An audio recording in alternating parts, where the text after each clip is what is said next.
Bilasizmi, o'tgan yili kitni o'pish uchun Meksikaga borganman va o'shanda ko'pchilik so'ragan, qanday qilib qo'rqmasdan shu yergacha bordingiz, nahotki shu katta kitdan qo'rqmadingiz deyishgan. Bilasizmi, bu orzuyimga erishish uchun nimalardan o'tmadim, hattoki qamoqxonaga ham o'tirib chiqdim.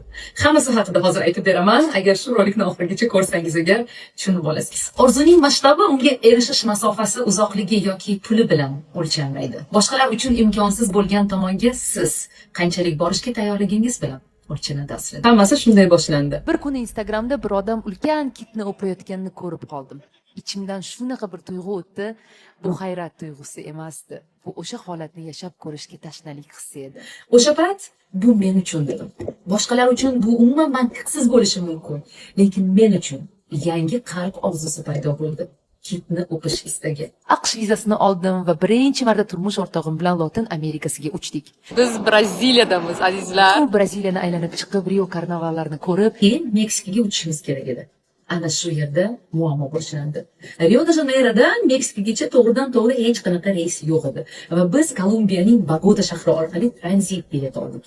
Bizni nima kutayotganini umuman bilmagan edik, chunki bizni samolyot trapidan Bogota politsiyasi ushladi va tranzit qoidasini buzganimiz uchun, vizasiz bu yerga kelganimiz uchun politsiyaga olib borishdi. Tabiiyki reysdan qoldik va bir kecha muzday sovuq xonada qolgan narusheniya qilganlar bilan bir xonada tunadik.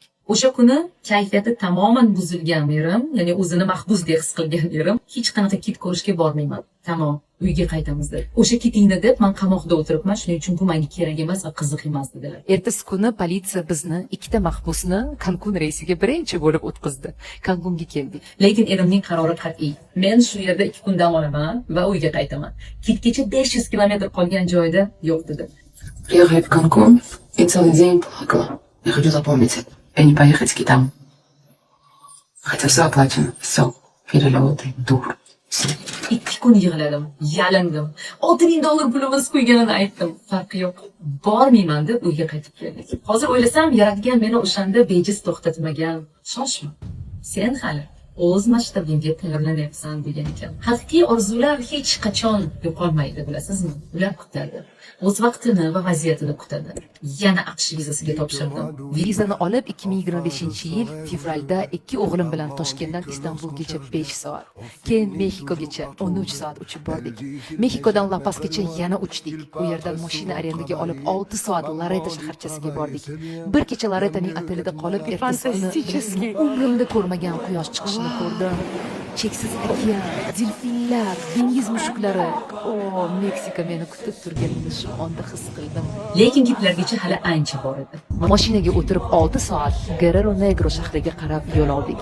Atrofda faqat kaktuslar, daydi shamol va dunyoning bir chekkasida men, orzusi oldidan ketayotgan ayol. Dengiz tuzi ishlab chiqarish bo'yicha birinchi o'rinda turadigan shahar qaysiligini bilasizmi? Bu Guerrero Negro.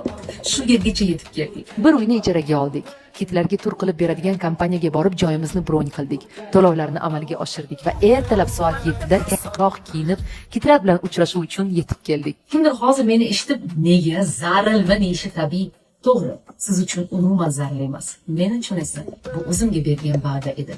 Masshtabimni kengaytirish uchun katta yo'l va sinov edi. Bu yergacha bir qiz bilan kelishimiz kerak edi. Hatto u ham qo'rqdi.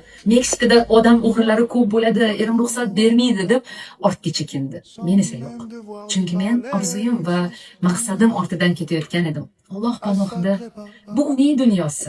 U istagani bo'ladi. Deb faqat Robbimga tavakkal qilib yo'lga chiqaverdim, boraverdim, suzaverdim. Avvaliga bizga ekskursiya o'tib berishdi. Kitlar haqida maksimal informatsiya berishdi. Undan keyin mashinaga o'tirib, yana 1 soat yurdik va nihoyat biz manzilgacha keldik. Biz kichik qayiqga o'tirib, ulkan okeanga chiqdik. 3 soatlik tur edi. Va bilasizmi, gid nima dedi? Biz sizga kitni o'pishni va'da bermaymiz. Bu deyarli imkonsiz. Bu tabiat, uni tegib ko'rishni o'zi katta omad. O'pish bu yerda tursin dedi tashkilotchilar. Azizlar, men bu yergacha O'zbekistondan keldim. Menchalik hech kim uzoq yo'l bosib kelmadi bugun. Men uni o'pmasam qaytib ketmayman. Ikkinchi turga, ertaga, indin kerak bo'lsa yana 10 kun ketma-ket chiqaveraman toki o'pmasam dedim. Tabiiyki hamma menga omad tiladi, maqsadim ustidan kulishdi ham. Meksikada Baja California degan joy bor. Aynan shu ko'rfazni men kitlar tug'ruqxonasi deb nomlaganman. Nega?